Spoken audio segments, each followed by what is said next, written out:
Assalamualaikum warahmatullahi wabarakatuh. Innal hamdalillah nahmaduhu wa nasta'inuhu wa nastahdihi wa nastaghfiruh wa na'udzu billahi min shururi anfusina wa min sayyiati a'malina. Man yahdihillahu fala mudilla lahu wa man yudlilhu fala hadiya lahu. أشهد أن لا إله إلا الله وحده لا شريك له وأشهد أن محمدا عبده ورسوله. يا أيها الذين آمنوا اتقوا الله وقولوا قولا سديدا يصلح لكم أعمالكم ويغفر لكم ذنوبكم ومن يطع الله ورسوله فقد فاز فوزا عظيما. الحمد لله الذي بنعمته تتم الصالحات. ربنا آتنا من لدنك رحمة وهيئ لنا من أمرنا رشدا. اللهم آت نفسي تقواها وزكيها وأنت خير من زكاها أنت وليها ومولاها. Alhamdulillah, syukur pada Allah Azza wa Jal kerana dengan rahmat dan juga limpah kurnia yang Allah Ta'ala berikan, dapat kita bersama pada malam ni menyambung perbahasan daripada kitab Fiqhul Akbar karangan Al-Imam Abu Hanifah rahimahullahu ta'ala. Sambungan kita ialah pada muka surat yang ke-27, iaitu di bawah tajuk keazalian dan keabadian sifat dan nama Allah Azza wa Jal. Perbahasan kita pada malam ni lebih kurang dengan apa yang disebut pada muka surat 24 sebelum ni, iaitu sempurnanya sifat-sifat Allah azali dan abadi. Dan dia lebih kepada penjelasan tambahan daripada apa yang dah kita bahas sebelum ni, iaitu daripada sifat fi'liyah dan juga sifat zatiyah yang ada pada Allah Azza wa Jalla. Jadi kita tengok apa yang disebut dalam matan muka surat 27 tu. Lam yazal wa la yazalu bi sifatihi wa asma'ihi lam yuhdath lahu sifatun wala ismun. Maksud dia, Allah Ta'ala tetap azali dengan sifat-sifatnya dan nama-namanya. Tidak ada satu pun nama dan sifatnya baru bertambah. Lam yazal wa la yazal, maksudnya ialah sentiasa Allah Ta'ala itu ataupun kekal Allah Ta'ala itu.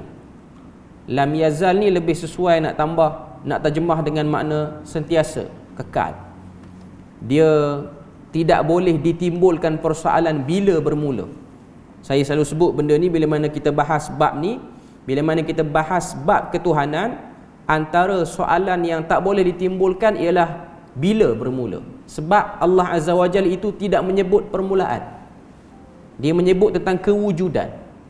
Dan wujudnya Allah Ta'ala tu dia tidak didahului dengan tiada. Dan tidak boleh kita timbulkan persoalan bila. Sebab bila mana kita kata bila tu, dia macam kita cuba faham sebelum tu tidak ada. Itu sajalah. Okay. Wala yazal bi sifatihi wa asma'ihi lam yuhdath lahu sifatun wala ismun. Sentiasa Allah Ta'ala itu dengan sifatnya dan nama-namanya tidak bertambah. Lam yuhdath, dia terjemah dengan tidak bertambah ataupun tidak berlaku upgrade ataupun downgrade pada sifat Allah Azza wa Jal. Macam mana? Okay, kita tengok huraian dia. Huraian dia, Allah wujud sejak sedia kala dan sentiasa bersifat dengan sifat-sifat kesempurnaan. Yang ni umum dan mudah, kita semua faham. Allah Ta'ala memiliki nama-nama yang indah. Rasulullah sallallahu alaihi wasallam bersabda dalam hadis yang diriwayatkan oleh Al-Imam Al-Bukhari, "Kana Allahu wa lam yakun syai'un ghairuh." Allah Ta'ala telah pun ada dalam keadaan tidak ada sesuatu selainnya. Itu ialah satu fakta, kenyataan daripada Nabi yang merupakan lisan yang paling sahih menerangkan tentang sifat ketuhanan.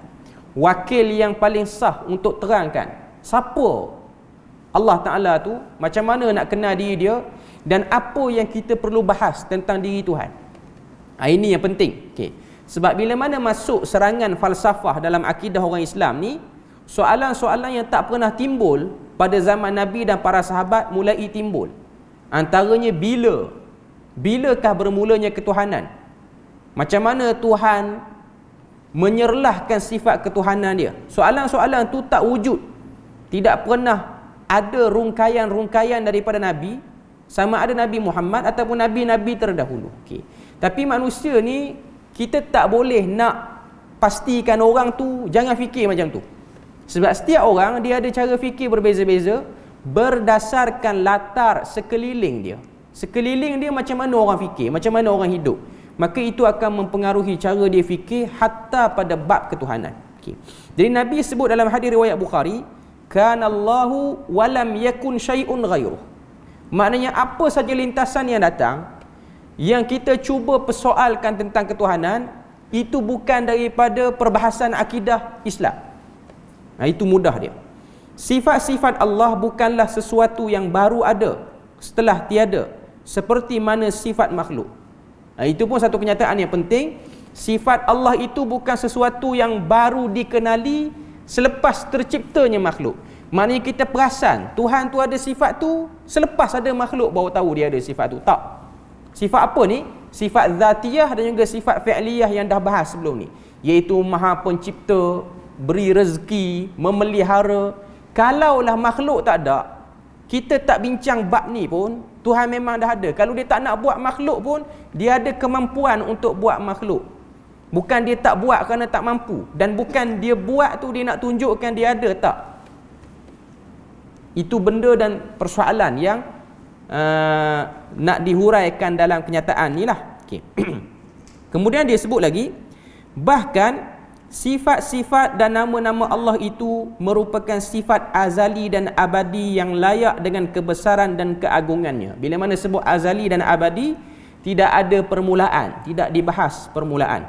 Sekiranya dengan adanya makhluk barulah ada sifat khaliqiyah itu ataupun khalqiyah itu, iaitu sifat sebagai pencipta, maka bererti sebelum ini tidak ada sifat tersebut. Ini logik yang dibawa oleh yang huraikan matan ni lah. Dia kata kalaulah sifat khalqiyah, khalqiyah ni apa dia? Sifat mencipta. Kalaulah sifat mencipta tu ada selepas ada makhluk, maka itu pun bukan kesempurnaan sifat Tuhan, dia panggil. Okay, tak boleh bahas macam tu. Okay. Kemudian apa lagi yang disebut sini? Ini tentu sekali mustahil bagi Allah kerana tidak pernah berlaku ketidaksempurnaan sifat-sifatnya. Huraian dia tu just nak beritahu kita tak boleh persoal bila bermula Tuhan ni dia boleh beri rezeki pada makhluk dia. Bila bermula Tuhan ni dia takbir urus makhluk-makhluk ni, bila tu tidak boleh ada dan tak boleh terlintas. Kalau terlintas, layan, itu salah. Itu maksud dia. Okay. Kata Imam At-Tahawi, Allah sentiasa dengan sifat-sifatnya sejak azali sebelum penciptaan makhluknya. Tidak berlaku pertambahan apa-apa sifatnya dengan sebab adanya mereka itu. Okay. Mudah cerita, saya nak cerita pada tuan-tuan puan-puan semua yang ada. Bila mana kita bahas tentang azali dan abadi, sifat dan nama Tuhan ni, Allah Ta'ala tak nak kita bincang tentang isu tu.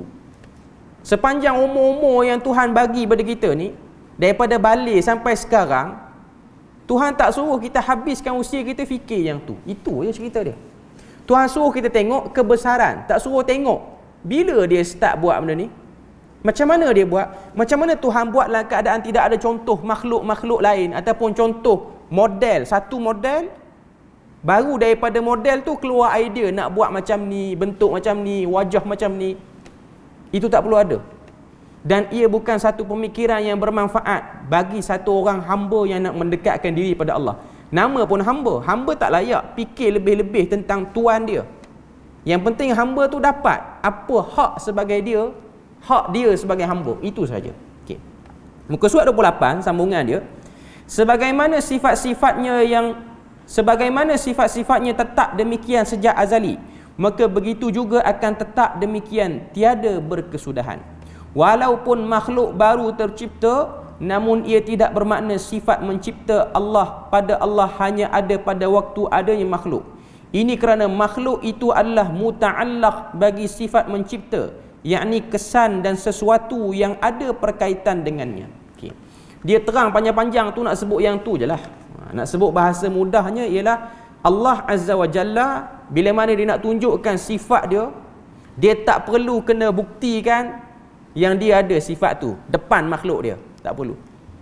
Sebab tu bila mana Bani Israel, dia minta pada Nabi Musa, arinal ladzi, orang kata apa, jelaskan, tunjukkan pada kami Tuhan yang kamu seru tu, jahratan, secara zahir. Maknanya nak tengok sebiji Tuhan tu macam mana.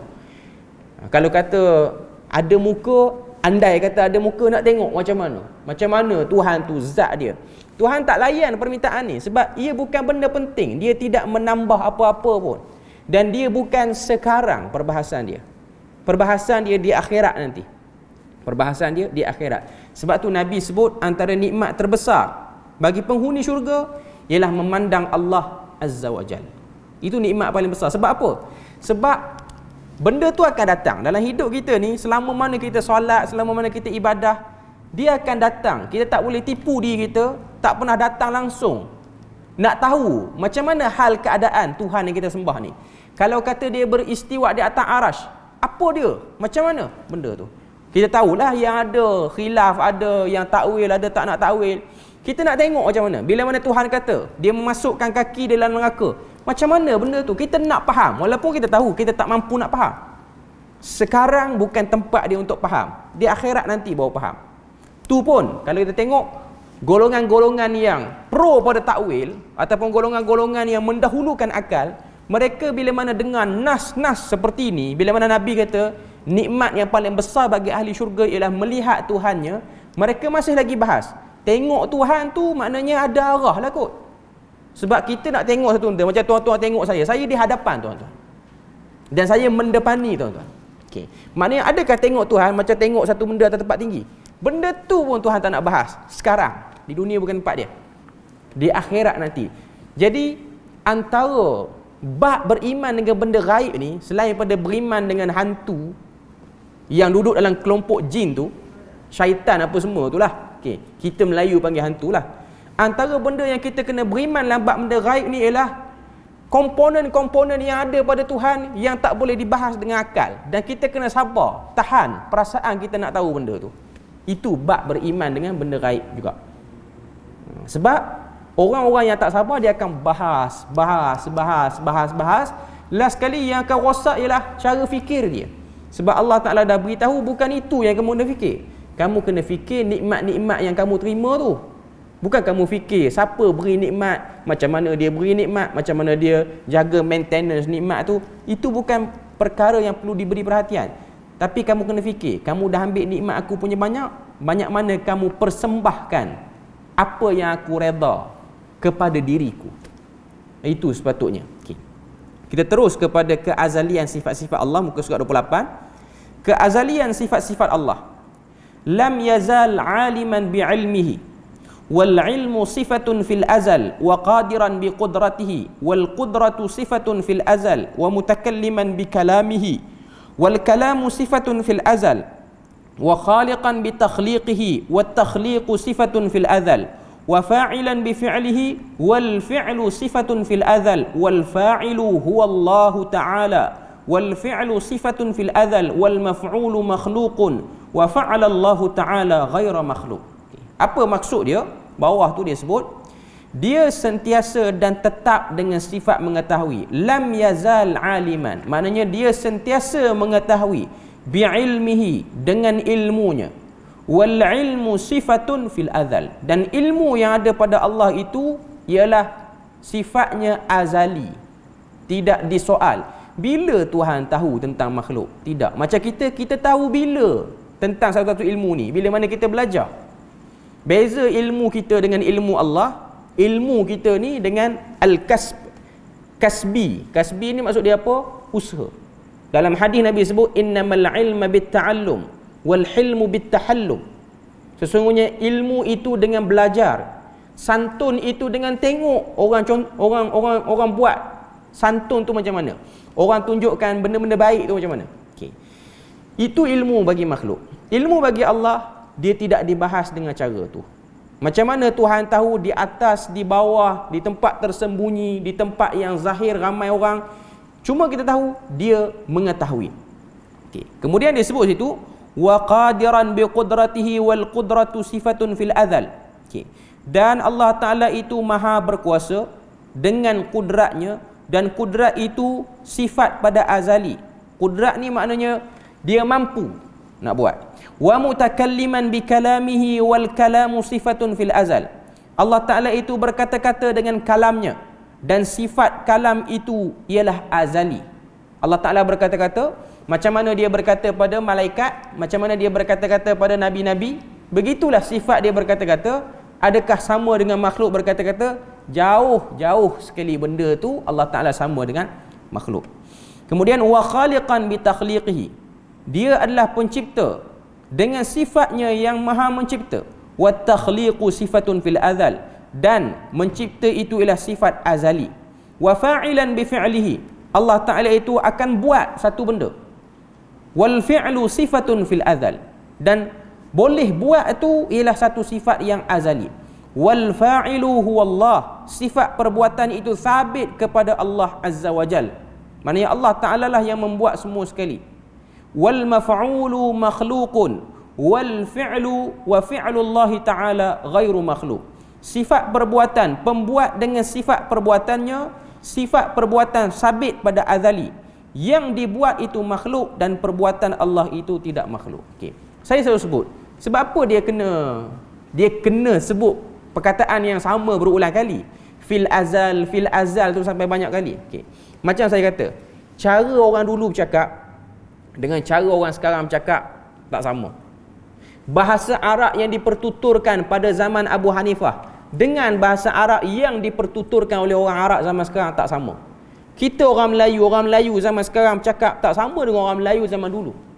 Sama ada dari segi tulisannya, dari segi percakapannya. Kita yang duduk tahun 2022 ni nak faham perkataan yang kurun ke-8 Hijrah, 9 Hijrah ni, memang kita sukar nak faham sebab surrounding persekitaran tu dah hilang. Cara orang bercakap dengan bahasa tu pun dah hilang. Orang-orang daripada nasab keturunan tu pun ada ke tidak pun kita tak tahu. Okay. Cuma nak katanya bila mana kita bahas kitab-kitab lama ni, dia akan ulang benda-benda seperti itu. Sebab itu kita akan tengok lam yazal aliman bi'ilmihi wal ilmu sifatun fil azal. Dia nak tekan yang tu je, sifatun fil azal. Itu je yang dia nak tekan. Sifat yang kekal, tidak dimulai dengan persoalan bila sifat tu ada. Itu je maksud dia. Okay. Cuma cara orang dulu. Sebab kalau kita tengok zaman Nabi ni, Nabi dan para sahabat, bila mana mereka bercakap, cara dia orang bercakap tu sendiri dah macam orang sedang mendeklamasikan satu himpunan kata-kata yang indah. Macam orang bersajak, macam orang bersyair. Itu normal bagi masyarakat dulu. Samalah dengan kita orang Melayu dulu pun, zaman-zaman dulu 1500, 1300 yang dahulu pun, mungkin cara orang kita bercakap pun macam tu. Bahasa-bahasa yang hanya dipercakapkan zaman sekarang ni mungkin di istana ataupun dalam majlis-majlis rasmi sahaja. Okey. Cuma nak katanya ini ialah bahagian yang kita kena sedar. Sebab ada orang dia rasa macam, kenapa duk ulang benda sama sedangkan nak beritahu benda yang satu tu saja. Nak beritahu sifatun fil azal, tapi ulang. Sebab cara bercakap orang zaman dulu. Macam tuan-tuan baca kitab Jawi kan, kitab Jawi lama. Kitab Jawi lama ni dia punya kelebihan dia tak ada titik. Daripada awal dia tulis, titik terakhir ialah di muka surat terakhir. Tuan-tuan tengok tulisan para ulama Patani apa semua tu macam tu lah. Jadi macam mana kita nak tahu penghabisan bagi ayat tu? Kena tengok lenggok orang kawasan tu bercakap. Macam mana dia cakap? Bahkan kalau kita tengok hari ni, kitab-kitab Patani yang lama ni, bahasa Melayu Patani, kalau kita banding dengan cara orang Patani hari ni bercakap, dah lain beza dia. Maksudnya orang Patani hari ni pun dia nak tengok bahasa dalam kitab-kitab lama. Kitab yang ditulis oleh orang kata apa? Daud Fatani, apa-apa semua ni, dia dah tak mampu nak huraikan dengan cara zaman Daud Fatani dulu. Saya nak sebut yang tu supaya kita tak rasa macam pening dia ulang benda tu tak. Itu laras bahasa. Itu ialah laras bahasa dia. Okey. Kemudian kita tengok huraian. Okey. Allah bersifat dengan sifat mengetahui dengan sempurna. Tiada sesuatu pun yang terluput dari ilmu Allah. Dalil dia surah Ali Imran ayat yang kelima. Innallaha la yakhfa alaihi syai'un fil ardi wala fis sama'. Sesungguhnya Allah Ta'ala tidak tersembunyi kepadanya sesuatu pun yang ada di bumi dan juga yang ada di langit. Maknanya ayat ni, bila mana Tuhan kata la yakhfa alaihi syai'un, tidak tersembunyi satu apa pun, menunjukkan sifat kamal yang ada pada dia, iaitu sifat kesempurnaan. Muka surat 29, Allah sentiasa bersifat dengan sifat ilmu sejak azali dan akan terus kekal dengan sifat ini. Sifat yang berubah-ubah tidak layak dengan keagungan dan kesempurnaan Allah Azza wa Jalla. Okay. Nak sebut pada kita sini bahawasanya Allah Ta'ala azali dengan sifatnya, maknanya perkataan yang lebih mudah yang saya nak guna, saya duk cari perkataan apa yang lebih mudah nak terjemah azali ni. Azali ni kadang-kadang kita orang Melayu duk sebut azali, kita pun tak faham azali tu apa dia. Azali ni kalau kita tengok dalam kamus Dewan Bahasa ke, satu benda yang tidak boleh dirungkai. Mula bila? Dia start bila? Tak ada. Dia tidak boleh dibahaskan. Permulaannya bila? Bila bermula? Macam kita start pandai ni bila? Bila sekolah baru start pandai. Start boleh bercakap ni bila? Umur 3 tahun, 4 tahun baru pandai bercakap.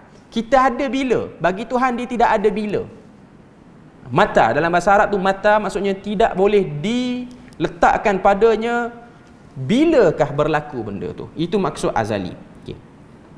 Jadi kalau sifat tu berubah, berkurang, bertambah, itu pun bukan daripada kesempurnaan. Sebab perbahasan kita ni nak bahas azali, abadi, sempurna, sifat dan nama yang ada pada Tuhan.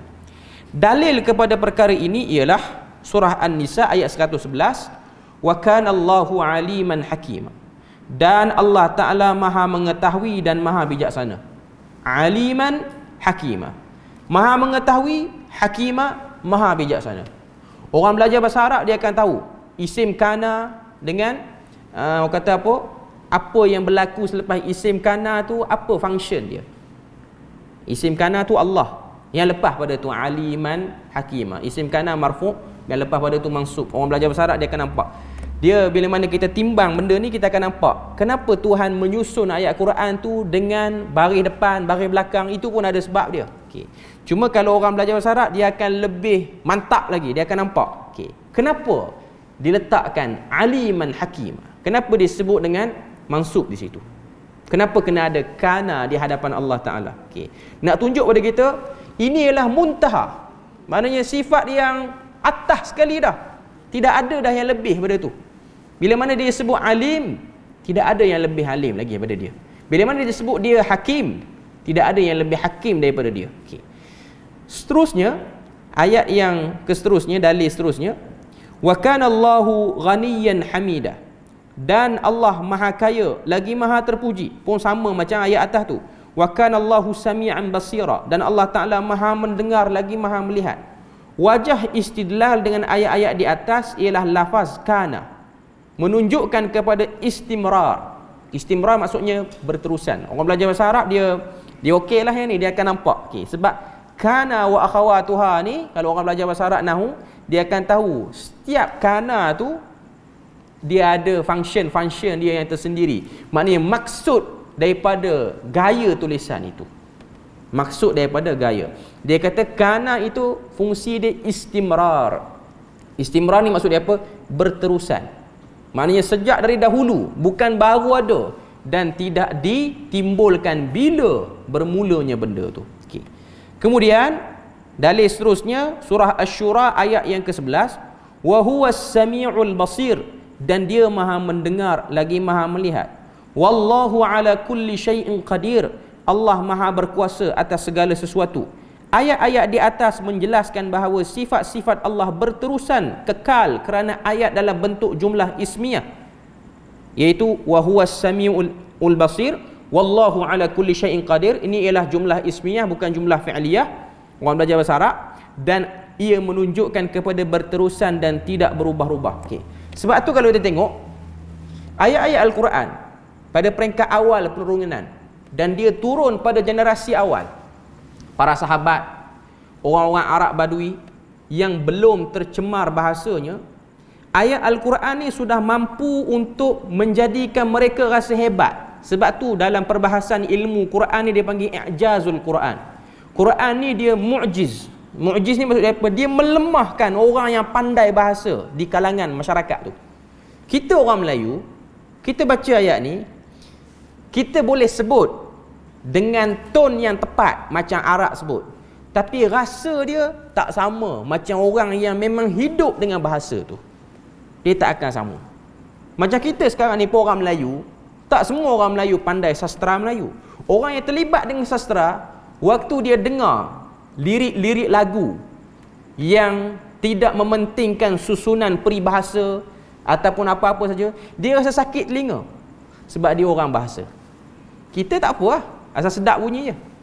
Orang yang duduk dalam bidang hadis, dia dengar orang riwayat hadis, tak reti sebut riwayat mana, sebut je Nabi kata, lepas tu mengarut, dia sakit telinga sebab dia dah bergelumang dengan bidang tu. Samalah dengan orang bahasa Arab pun, ataupun orang yang hidup di zaman Nabi yang bahasa Arab dia tulen, bahasa Arab dia tak tercemar dengan pengaruh bangsa-bangsa lain, dia dengar ayat Quran ni, dia jadi lemah, longlai je mula-mula dia dengar, sebab itu ialah satu susunan perkataan yang tak disusun melainkan daripada pihak yang paling hebat menyusun bahasa itu. Sebab tu mereka pelik, Nabi tak pandai menulis, tak pandai baca, boleh bagi susunan perkataan yang hebat. Itu benda yang kita kena tahu. Ini perkara yang kita kena sedar. Sebab tu ada bomoh boleh masuk Islam zaman Nabi. Bomoh yang elok lah, bukan bomoh macam zaman sekarang. Zaman sekarang ni tak betul bomoh ke tidak pun tak tahu. Bukan kata zaman sekarang, zaman Ramli pun dah ada bomoh menipu. Okay. Sebab tu dia buat cerita ada bomoh menipu tu. Okay. Cuma nak katanya, yang betul-betul lihat, boleh tengok, dia akan nampak keindahan. Sebab tu Quran, kita tak akan perasan mukjizat dia sehingga kita tahu dekat mana yang kita boleh nampak mukjizat dia. Kita kena belajar bahasa dia. Kita kena tengok kesenian dia. Okay. Kesenian dia duduk di situ. Baru kita akan nampak di mana kekuasaan Allah Azza wa Jalla. Okay. Sebab dia ni ialah satu mukjizat yang besar. Okay. Kemudian, sifat Allah bukan makhluk. Perbahasan seterusnya. Wa sifatuhu fil azal ghairu muhdathah wala makhluqah. Wa man qala innaha makhluqah aw muhdathatun aw waqafa aw syakkun fihima fahuwa kafirun billahi ta'ala. Sifat-sifatnya sabit pada azali, bukan baharu dan bukan diciptakan. Wa sifatuhu fil azal, maknanya sabit pada azali, ghairu muhdathah, bukan baru berlaku, wala makhluqah, ataupun bukan diciptakan. Wa man qalaha innaha makhluqah, siapa yang mengatakan sifat Tuhan itu makhluk, au muhdathah, ataupun baharu, au waqafa au syak, ataupun dia tidak memutuskan apa-apa, tak kata apa, tak kata azali, tak kata muhdath, tak kata takhlik, semua tak kata, ataupun dia meragui kedua-duanya, maka kafirlah dia dengan Allah Azza wa Jalla. Ini muka surat 30 terjemahan sambungan dia. Okey. Maknanya pada apa yang disebutkan oleh Al-Imam Abu Hanifah ni, dia minta pada kita bila mana kita jumpa ayat-ayat Quran yang bunyi innallaha kana sami'an basira.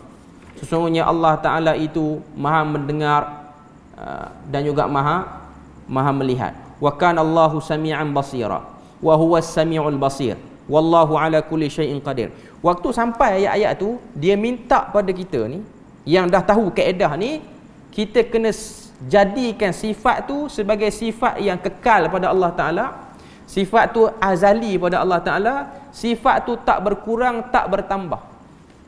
Itu yang kena ada dalam kepala waktu kita berinteraksi dengan nama-nama dan sifat Tuhan. Sebab Imam Abu Hanifah dia kata, siapa-siapa yang kata sifat tu baru ada, dia baru buat makhluk, baru ada sifat boleh buat.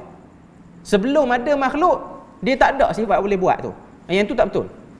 Ataupun sifat tu sendiri makhluk, sifat tu makhluk pun salah. Ataupun waqaf. Waqaf tu maksud dia apa? Diam, tak kata apa. Istilah kita atas pagar, tak kata apa. Tak kata muhdath, tak kata azali, tak kata apa. Yang ni pun tak boleh pakai. Ataupun dia syak. Betul tak betul? Betul tak betul? Okey. Jadi pengajian akidah ni nak kena buang syak dan atas pagar tu. Nak kena buang yang tu. Kita tak nak jadi kita terjerumus dalam kelompok yang sesat ataupun kelompok yang keliru ataupun kelompok yang tak nak kata apa-apa. Tak nak. Sebab agama Islam dia perlukan orang yang ada pendirian. Apa pendirian anda? Sebab dengan adanya pendirian, kita tak akan ubah di mana-mana tempat kita duduk pun. Di mana-mana zaman kita duduk pun, kita tetap akan berpegang dengan pendirian tu. Huraian dia, sebagaimana zat Allah, muka surat 30. Sejak azali, maka demikian juga sifat-sifat Allah. Ia bukan sesuatu yang diciptakan. Jika ia diciptakan, maka tentulah terdahulu sebelumnya itu tiada. Ada setelah daripada tiada adalah sifat kekurangan. Baru ada, sebelum ni tak ada. Itu bukan ada pada Tuhan. Itu bukan benda yang ada pada Tuhan. Itu ialah kekurangan. Maha suci Tuhan daripada segala sifat kekurangan. Jadi itu yang dia nak sebut. Kalau kita ada ragu, ada syak, tak nak kata apa-apa, tak nak kata azali, bahkan lebih teruk kata ni bukan, ini baru ada, itu semua boleh menyebabkan orang tu jatuh ke lembah kekafiran. Okay. Jadi apa yang kita bahas ni, ianya ialah kesinambungan daripada muka surat 24 sebelum ni, iaitu sifat fi'liyah dengan sifat zatiyah. Okay. Nak katanya ialah lepas pada kita lalu bab ni, kalau orang mari tanya kita, Allah Ta'ala ni maha mendengar dia macam mana? Maha mendengar dia daripada azali dulu ni. Sebenarnya kita sebut daripada azali dulu tu pun dia tak ada, sebab kita cuba nak ikat Tuhan dengan masa tu. Dia tak boleh ada perkataan dulu. Kita kena kata sejak azali, sebab itulah bahasa kita. Dalam bahasa Arab dia panggil sifatun fil azal. Daripada dulu lagi. Kita pun pakai azali juga. Arab panggil al-azal, Melayu pun azali. Okey. Maknanya kalau bahas sebab Tuhan, sifat tu ada. Kalau orang tanya kita, Tuhan ni dia boleh tak buat manusia? Andai kata manusia tak ada sekarang, dia boleh buat? Dia boleh buat. Adakah dia buat manusia ni baru dia ada kekuatan? Ada.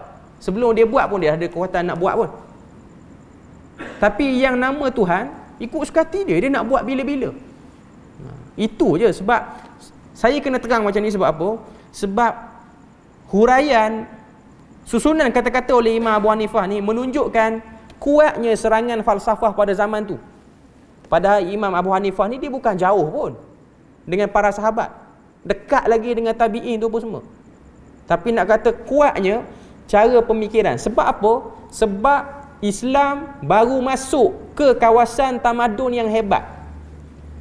Islam baru masuk ke Iraq. Iraq ni tamadun Mesopotamia, hebat. Tamadun yang hebat, tamadun yang kesan peninggalan ni masih lagi ada sampai sekarang ni. Yang kata Namruz, Raja Namrud tu, itu daripada kesan tamadun Mesopotamia. Dan diorang ni bukan hanya ada raja, diorang ada cendekiawan, diorang ada ilmu, diorang ada cara fikir, diorang ada silibus berfikir, bab-bab yang agama kita baru, kita dapat agama baru kita tahu, diorang dah ada dah. Orang Arab tak pernah bincang pun. Sebelum kita datang ni, kita datang daripada mana, alam apa, Arab tak bincang sebelum terima Islam. Yang bincang bab ni ialah yang duduk dalam tamadun Mesopotamia. Okay. Jadi bila mana dia orang masuk Islam, dia orang nak tengok kat mana hebat Islam sehingga kita kena tinggalkan Mesopotamia ni keseluruhannya. Kita kena ambil Islam. Jadi dia orang tak bersedia. Dia orang tetap rasa tamadun dia orang tu ada hebat. Sebab tu dia punya perbahasan tu agak, orang kata apa, agak crucial dan agak teliti dia punya susunan perkataan tu. Sebenarnya nak ceritanya Tuhan tu ada wujud tu je. Yang kita duk bahas ni tunggang langgang apa semua ni, duk cerita panjang lebar ni, dia punya perbahasan satu je. Tuhan itu wujud dan dia ada sifat kekuatan pada diri dia. Itu sahaja. Okey. Sekarang kita masuk pada muka surat 30. Okey. Muka surat 30 tu Al-Quran kalamullah. Yang ni kita dah sentuh pada kitab sebelum ni, iaitu akidah Imam Syafi'i tu oleh Al-Hakkari, iaitu antara benda yang paling besar dihadapi oleh para imam yang hebat ni, empat mazhab ni, Imam Abu Hanifah, Imam Malik, Imam Syafi'i, dan kemuncaknya ialah pada zaman Imam Ahmad, ialah isu Quran ni makhluk ataupun tidak. Kesan dia apa? Kesan aliran pemikiran pada tamadun sebelum daripada orang-orang Iraq terima Islam. Tuan-tuan dah tahu orang-orang Iraq ni, dia ada cara fikir dia lain sikit. Sebab tu kalau kita tengok, bila mana datang delegasi daripada Iraq ni, mari jumpa isteri Nabi, mari jumpa Amirul Mukminin, dia orang soalan-soalan dia orang bersifat provokatif. Dia orang dah masuk Islam, tapi dia orang macam ada benda yang dia orang rasa kena modify sikit ni, kena bagi cantik sikit. Kalau masuk idea ni baru elok Islam. Sebab tu kalau tengok Aisyah radhiyallahu anha, dia pernah didatangi oleh satu orang perempuan daripada Harura. Dia tanya soalan pada Aisyah. Ini hadis riwayat Muslim. Soalan dia tanya pada Aisyah, kenapa orang perempuan yang datang haid, bila mana dia datang haid, dia tak boleh solat, suci bersih pada haid, dia kena salat. Dia tak perlu ganti salat. Maknanya dia dapat cuti lah. Okay. Tapi kalau puasa dia kena ganti. Puasa kena ganti, salat tak perlu ganti. Melainkan yang bertindih itulah yang dia tak boleh kesan waktu keluar bila tu dia tak perasan. Okay. Apa respon Aisyah? Aisyah tanya, aharuriyatun anti? Mu ni orang Harura ke? Kamu ni orang Harura. Sebab apa? Sebab orang Harura bagi dalil Quran, bagi hadis Nabi, dia boleh kecoh ke tepi lagi. Dia tak padan. Bukan tak padan, dia orang yang pemikiran dia tu bercabang sikit. Dia macam mudah cerita saya kata, dia macam ada perangai Bani Israel. Dia ada rasa tak nak tunduk lagi. Kalau boleh kami nak lawan lagi. Okay. Dia beza dengan Arab. Arab datang Quran, datang apa, dia tunduk. Bani Israel datang perintah pada Allah Ta'ala ni, dia ada rasa nak menidakkan lagi. Itu sikap yang ada pada sebahagian orang Iraq. Sebab tu keluar daripada mereka tu macam-macam kelompok yang pelik-pelik. Sebab tu salah satu kelompok sesat yang kita belajar dalam akidah ialah Haruriyah. Haruriyah ni pecahan daripada Khawarij. Mai pada kawasan Harura. Yang datang mai bunuh Uthman bin Affan pun daripada kelompok-kelompok di Iraq. Iraq ni ialah tempat yang orang kata apa, kilang melahirkan ajaran sesat yang hebat sampai ke tempat kita. Termasuklah tempat yang melahirkan hadis palsu paling banyak di dunia lah daripada Iraq. Itu fakta yang tak dapat kita nafikan. Bukan nak kata orang Iraq tu tak elok, tapi orang kata apa, dia punya tempat tu macam tu. Tempat tu, dia punya tabiat orang dia macam tu. Sebab dia orang ada macam-macam ideologi. Dia orang rasa hebat dengan ideologi. Dia orang ada aliran-aliran yang berbeza-beza. Nak faham bab Tuhan macam ni. Okay. Jadi bila mana terima Islam, dia macam berbagai-bagai sikit. Dia macam Nusantara juga. Bila mana datang Islam, datang Kristian di Nusantara ni, kita di Nusantara ni kita ada kemahiran kita. Antara kemahiran orang Melayu ni ialah dalam ilmu herba ni. Pokok ni untuk berubat apa, pokok ni untuk ubat apa, itu ada pada masyarakat Melayu. Bukan Malaysia sahaja, Nusantara keseluruhannya. Maknanya sampai ke Jawa manalah. Okay. Dan yang kedua ialah orang Melayu dia ada kelebihan pada fisioterapi urutan ni. Dia pandai bab tu. Okay. Bila mana datang Islam, datang Hindu, datang Buddha, datang Kristian, dia orang masih lagi nak tarik ilmu-ilmu tu untuk diadunkan dengan agama yang baru dia orang terima. Sebab tu tuan-tuan tengok setengah-setengah orang Indonesia di Jawa dah Islam, tapi sikap nak letak kemian, nak buat sajian, orang kita panggil acak kan, dia masih lagi nak buat. Dan dia tak rasa benda tu jauh daripada Islam. Benda tu bukan Islam larang, benda tu masih lagi ada.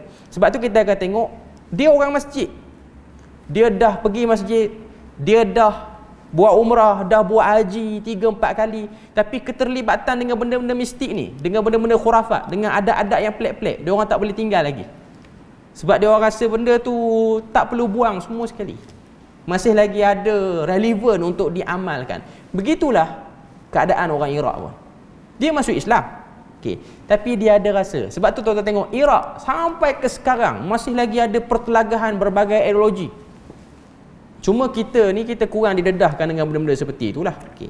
Walaupun kita nampak Syiah tu yang paling besar di Iran, tapi dia punya tanah suci dia tu duduk di Iraq, di Karbala tu, duduk di situ. Cuma Iraq ni dia ada fasa-fasa yang dia tenang sikit, dia kurang pergaduhan. Dia ada fasa-fasa yang Orang kata apa, pergaduhan ideologi tu hebat. Zaman Abdullah bin Mubarak, zaman para ulama sampai ke sekarang ni tuan-tuan tengok. Dia masih lagi ada walaupun kita tak dapat update sangat, tapi dia masih ada. Sebab saya tahu tu sebahagian pensyarah-pensyarah kami yang mengajar, doktor, PhD dalam bidang pengajian Islam, orang Iraq, mereka ni bekas penganut komunis di Iraq dulu. Kita biasa tengok komunis ni China, Korea Utara, Rusia. Dia blok komunis di negara Arab ni lah di Iraq. Tapi komunis dia orang bukan jenis bintang 3 tu. Dia tak ada lah kata apa style komunis dia tu dia bawa dengan, tapi dia ada pemikiran komunis dia.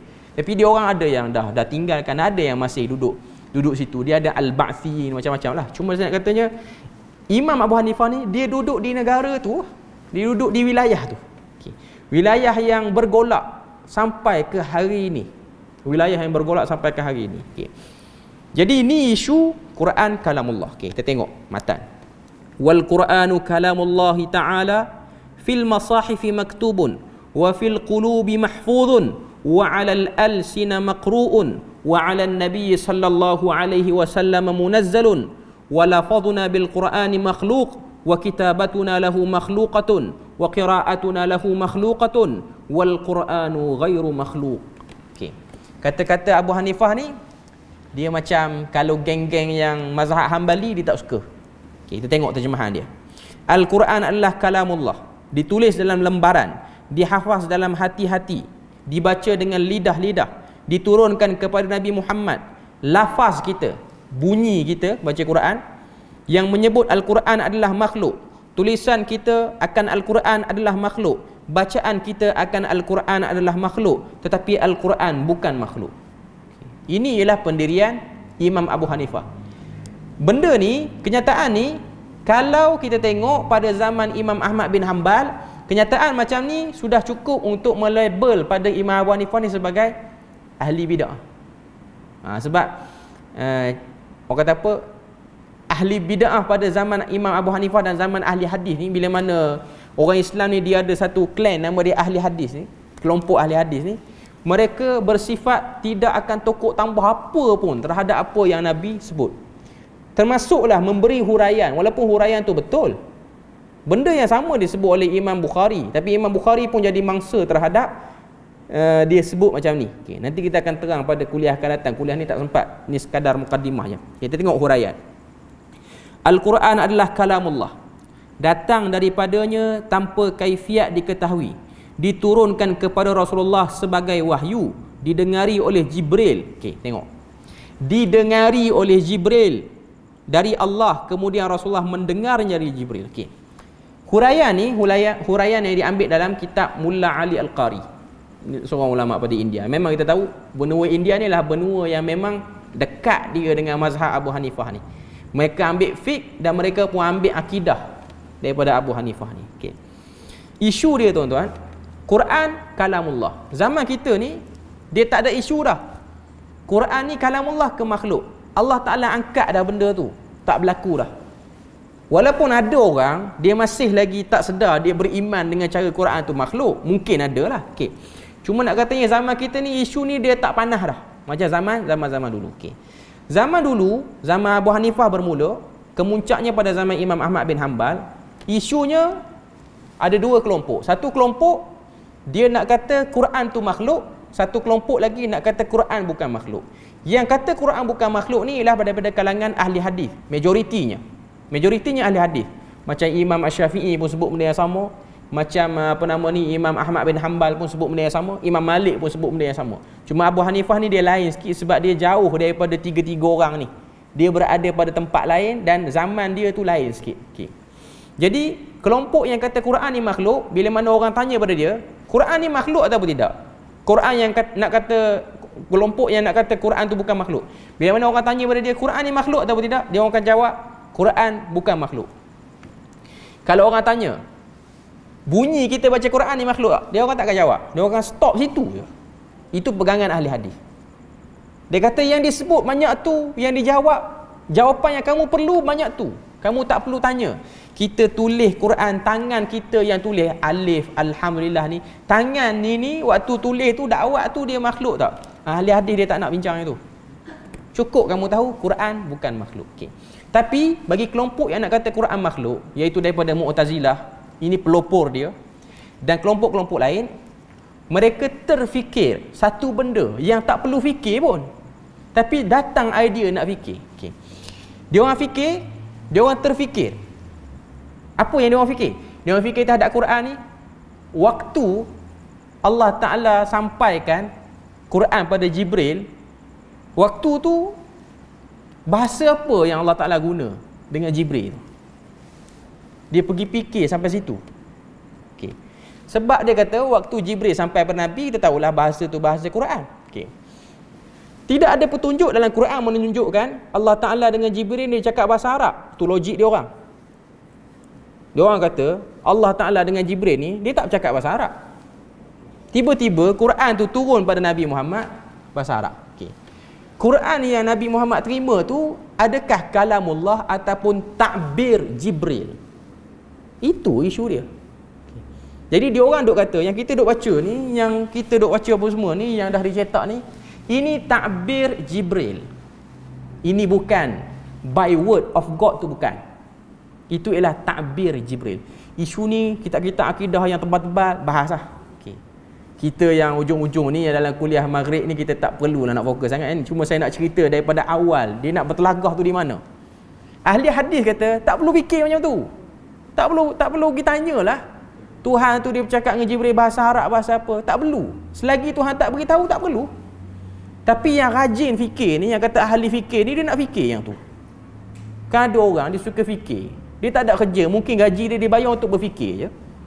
Waktu tu ulama-ulama yang hebat-hebat ni pun dia orang duduk dekat dengan pemerintah dan dia orang ada allowance yang hebat lah pada zaman tu. Dia orang dilihat sebagai cendekiawan yang hebat. Okay. Jadi dia orang dah banyak benda nak fikir, dia fikir yang tu. Kita beri lalu azan tu. Okay, sikit lagi saya nak tutup ni. Bila mana perbahasan ni mulai berkembang, Quran ni makhluk bukan makhluk. Yang kata Quran makhluk dengan logik-logik mereka, dan logik mereka diterima oleh pemerintah pada waktu tu. Itu yang hebatnya. Dan kelompok yang tak nak kata Quran tu makhluk, iaitu ahli hadis, mereka lebih memilih untuk berdiam diri. Kecuali Imam Ahmad, tu kemuncak dia. Imam Ahmad tak, dia pilih untuk menegakkan kebenaran dan dia cuba guna usaha dia, ilmu dia untuk berdebat dengan semua kelompok. Sebab tu kita akan tengok kemuncak kelompok yang kata Quran makhluk ni dipatahkan oleh satu orang pak cik tua je. Berdebat dengan Imam Ahmad, berdebat, dia orang tak nak pakai. Last sekali ada seorang pak cik tua tu, saya tak ingat, dalam riwayat sebut ajuz, syaikhun kabir. Orang tu dia pergi tanya dekat Ahmad bin Abi Du'ad. Ahmad bin Abi Du'ad ni yang berkeras kata Quran makhluk pada zaman Imam Ahmad. Pak cik tua tu tanya dia satu soalan. Yang kamu duk berjuang-berjuang ni, Nabi pernah berjuang tak dulu? Tu saja. Pernah tak soalan ni Nabi timbulkan? Ahmad bin Abi Du'ad kata tak. Jadi buat apa kamu timbulkan? Selesai macam tu je. Okay. Cuma nak katanya manusia dia ada benda yang dia minat. Dia minat, suka sangat dia bahas sebab tu. Dia sanggup habis masa lama kaji benda-benda tak ketahuan hala ni. Sehingga dia tak sedar dia sedang dimainkan oleh syaitan yang membisikkan benda tu pada dia. Quran ni turun suruh kita teliti ayat-ayat dia, bukan suruh fikir Quran ni makhluk tak makhluk. Jibril tu waktu bercakap dengan Tuhan bahasa Melayu ke bahasa Arab? Kalau bahasa Melayu patut Quran bahasa Melayu. Kenapa jadi bahasa Arab? Dan kenapa bahasa Arab tu Quraisy pula? Kenapa tak pakai bahasa Arab Kuwait ke, bahasa Arab UAE ke? Benda tu tak perlu fikir pun. Okay. Tapi nak kata ada orang fikir. Sebab tu satu orang lelaki tua tu, dia kata pada Ahmad bin Abi Du'ad, kalau benda ni Nabi tak pernah bincang, kenapa kita nak bincang? Tapi kesombongan. Ahmad bin Abi Du'ad dia akui benda tu. Khalifah yang dengar tu pun baru terfikir, baru tersedar. Dia macam orang yang tengah lalok kena tampar sekali, baru sedar balik. Oh betul lah, kita duduk sibuk-sibuk ni benda tak ada apa pun. Okay. Cuma sombong, tak nak kalah, tetap jatuhkan hukuman pada Imam Ahmad bin Hanbal. Tetap jatuhkan hukuman yang dikena ialah hukuman sebat lah. Imam Ahmad bin Hanbal dalam riwayat sebut, waktu nak kena sebat tu dia ada rasa takut. Orang alim, orang yang baik ni dia bukan jenis perangai jahat macam orang. Dia tak pernah pukul orang. Jadi dia tak ada lah jiwa nak tahan pukulan orang pun tak ada. Sebab tak ada pengalaman pukul orang ni, nak tahan pukulan orang pun tak ada. Okay. Jadi ada satu orang yang duduk satu sel, satu jail dengan Imam Ahmad bin Hanbal. Dia kata, aku pernah disebat oleh pemerintah berapa ribu kali aku kena sebat. Aku tak ingat banyak berapa ribu kali aku kena sebat. Dia nasihat pada Imam Ahmad bin Hanbal, kalau aku boleh tahan kena sebat kerana aku ni mencuri, aku rogol orang, aku rompak orang, aku bunuh orang, aku tahan sebatan tu ala sabili syaitan, aku tahan kerana desakan syaitan, takkan kamu takut nak tahan apa yang kamu buat ni fi sabilillah, apa yang kamu buat ni baguslah. Kita kata orang kata apa, banduan yang bagus lah tu, cara dia sebut tu kemah, ilmu keyakinan yang dia ada pada dia tu kemah. Dia kata kamu boleh tahan. Tapi dalam riwayat sebut Imam Ahmad kena peringkat awal tu dia menjerit lah dengan sebab sakitnya. Lepas pada tu pukulan yang seterusnya tu dia dah kebah, dia jadi hilang macam tu je. Tapi kesan daripada sakit tu dibawa sampai ke mati lah, kesan pada pukulan tu. Cuma nak kata manusia dia sanggup delay buang masa. Orang lain buat jahat ni tak peduli sangat. Yang nak kata Quran bukan makhluk tu, dia nak tangkap, nak cari, nak persoal, nak buat banyak bicara. Cuma nak kata fitnah inilah yang paling dahsyat berlaku pada zaman kegemilangan mazhab-mazhab yang hebat ni. Okay. Nanti kita akan bahas balik. Kita akan sambung perbahasan muka surat 31 tu. Ayat-ayat Al-Quran yang ada dialog makhluk ni, adakah dia makhluk ataupun tidak? Okay. Nanti kita akan bahas. Yang tu kita akan sambung pada minggu depan lah. Okay. Jadi malam ni kita berhenti situ. Moga Allah Ta'ala beri rahmat dan berkat. Subhanakallahumma wa bihamdik, asyhadu an la ilaha illa anta wa astaghfiruka wa atubu ilaik. Wassalamualaikum warahmatullahi wabarakatuh.